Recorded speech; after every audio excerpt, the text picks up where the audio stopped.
Balaji channel पर आप सभी का स्वागत है। ईश्वर आपके माता पिता को हमेशा खुश रखे, उनके जीवन में हमेशा सुख समृद्धि बनी रहे। ईश्वर आपको भी जीवन में हमेशा खुश रखे। भारत के प्रधानमंत्री श्री नरेंद्र मोदी जी का नाम हमारे देश के बच्चे बच्चे से लेकर बूढ़े व्यक्ति के दिलों दिमाग पर छाया हुआ है। इतना ही नहीं, विदेशों में भी नरेंद्र मोदी जी को सभी लोग पहचानने लगे हैं। प्रधानमंत्री बनने के बाद बहुत ही कम समय में नरेंद्र मोदी जी ने अपने बेहतरीन कार्य से भारत की जनता का दिल जीत लिया है। एक आम इंसान से लेकर प्रधानमंत्री बनने तक का सफर नरेंद्र मोदी जी के लिए काफी कठिनाइयों से भरा हुआ था। फिर भी बिना हार माने हर समस्याओं से लड़ते हुए वो आगे बढ़ते चले गए और देश के लिए कुछ कर गुजर जाने के जुनून ने उन्हें आज सबसे सफल व्यक्ति बना दिया है, जिन्हें आज लाखों लोग अपना आदर्श मानते हैं। उनके बताए हुए हर नक्शे कदम पर चलते हैं। एक साधारण इंसान से प्रसिद्ध इंसान बनना आसान नहीं है। इसके लिए ना जाने कितनी कुर्बानियां देनी पड़ती है, और जो अपने देश के लिए अपने सपनों को भी भूल जाता है, वही पूरी दुनिया में रोशन हो जाता है। तो चलिए आज हम नरेंद्र मोदी जी के बारे में जानेंगे और उनसे प्रेरित होकर हम भी अपने जीवन में कड़ी मेहनत करके सफलता हासिल करेंगे। नरेंद्र मोदी जी का पूरा नाम नरेंद्र दामोदर दास मोदी है। लोग उन्हें मोदी के नाम से जानते हैं। इनकी पार्टी का नाम भारतीय जनता पार्टी है।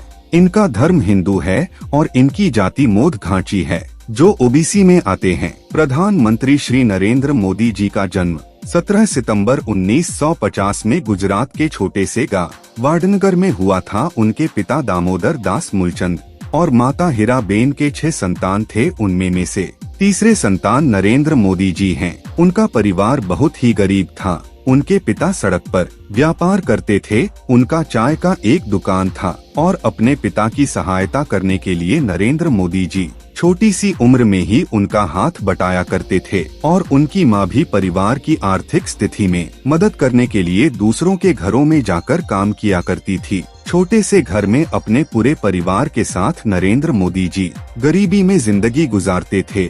छोटी सी उम्र में ही उनकी संघर्ष भरी जिंदगी शुरू हो चुकी थी। अपने पिता के साथ चाय के स्टॉल में काम करने के साथ साथ वो अपनी पढ़ाई पर भी पूरा ध्यान देते थे और घंटों पुस्तकालय में किताबों के साथ वक्त गुजारा करते थे। उन्हें पढ़ने का बहुत शौक था और 1967 में उन्होंने अपनी उच्च माध्यमिक शिक्षा वडनगर से ही प्राप्त की।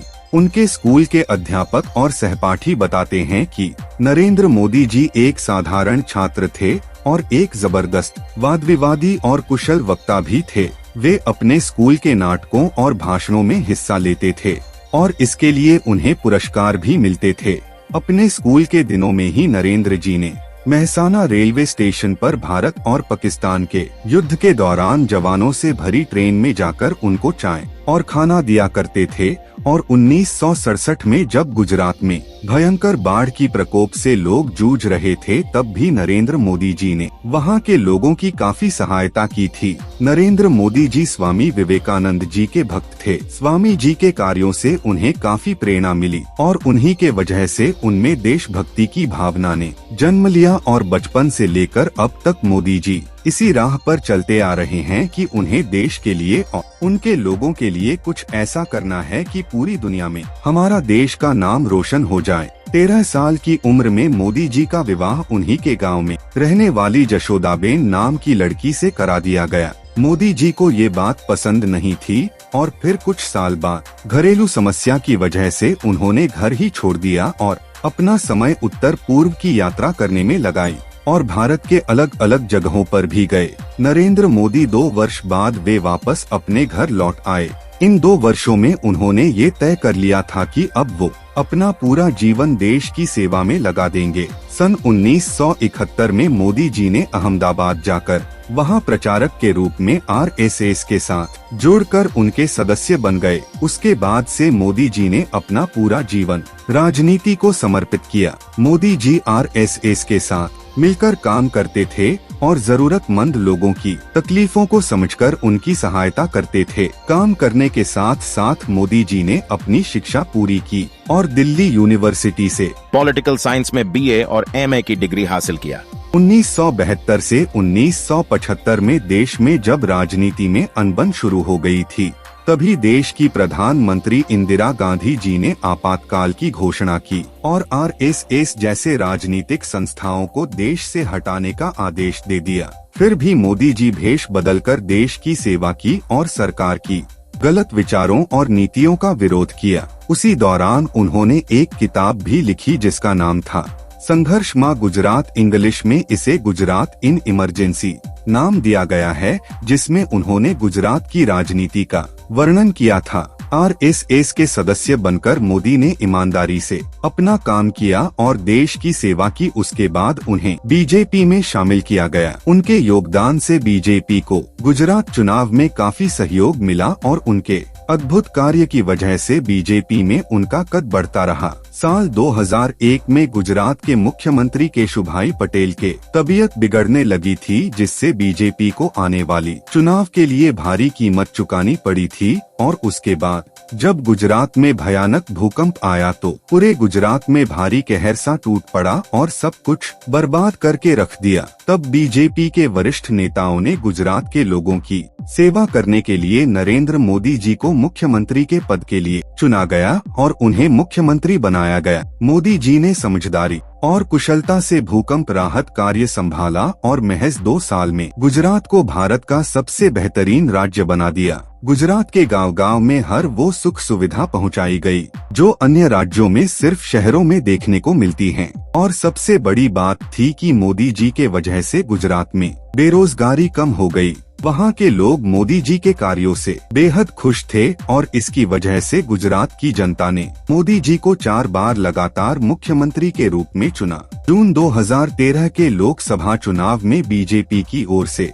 नरेंद्र मोदी जी को प्रधानमंत्री उम्मीदवार घोषित किया गया। मोदी जी ने हर गांव हर शहर में जाकर रैलियां की और अपनी मन की बात आम जनता के सामने रखी। उनके प्रेरणादायक भाषण को सुनने के लिए अनगिनत लोगों की भीड़ जमा हो जाया करती थी। उनके देशभक्ति विचारों और नामुमकिन कार्यों को मुमकिन कर दिखाने की क्षमता को देखकर भारत की जनता ने नरेंद्र मोदी जी को अपना 15वां प्रधानमंत्री चुन लिया। देश के प्रधानमंत्री घोषित किए जाने के दिन से ही मोदी जी ने अपना सारा समय देश की प्रगति की ओर लगा दिया है।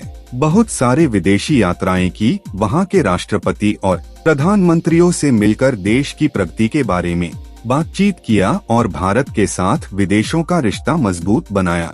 नए और बहुत सारे योजनाओं का स्थापना किया, जैसे स्वच्छ भारत अभियान, मेक इन इंडिया, प्रधानमंत्री जन धन योजना इत्यादि। इससे देश भर में लोगों को काफी बदलाव देखने को मिला और इन्हीं योजनाओं की वजह से आज भारत में काफी विकास भी हो रहा है। हाल ही में भ्रष्टाचार के खिलाफ लड़ने के लिए मोदी जी ने बहुत ही सख्त कदम उठाया और भारत के इतिहास में पहली बार पुराने 500 और 1000 के नोटों को बंद कर दिया। इससे आम जनता को परेशानी तो हुई, लेकिन उसके साथ साथ देश में छुपा हुआ काला धन सामने आने लगा। नरेंद्र मोदी जी ने अब तक एक भी छुट्टी नहीं लिया है और बिना थके और रुके वे दिन में 18 घंटा काम करते हैं। अपने कामों के साथ साथ मोदी जी अपनी सेहत का भी पूरा ध्यान रखते हैं और प्रतिदिन योगा करते हैं। 2024 में अगर बीजेपी फिर से जीत हासिल करती है तो अगले प्रधानमंत्री योगी जी को बनाया जा सकता है। अगर आप योगी जी के बारे में जानना चाहते हैं तो डिस्क्रिप्शन में दिए गए लिंक पर क्लिक करके जानकारी ले सकते हैं। नरेंद्र मोदी जी की कहानी से हम सबको ये प्रेरणा मिलती है कि हमें हमेशा मेहनत और ईमानदारी से अपना काम पूरा करना चाहिए और स्वार्थहीन होकर जरूरतमंद लोगों की मदद और अपने देश की सेवा करनी चाहिए। आशा करता हूँ कि आपको भी इस वीडियो से कुछ अच्छी सीख मिलेगी और आपको ये वीडियो कैसी लगी हमें कमेंट करके जरूर बताएं। आपकी बातें सुनकर हमें बहुत खुशी मिलेगी। पूरा वीडियो देखने के लिए आपका धन्यवाद।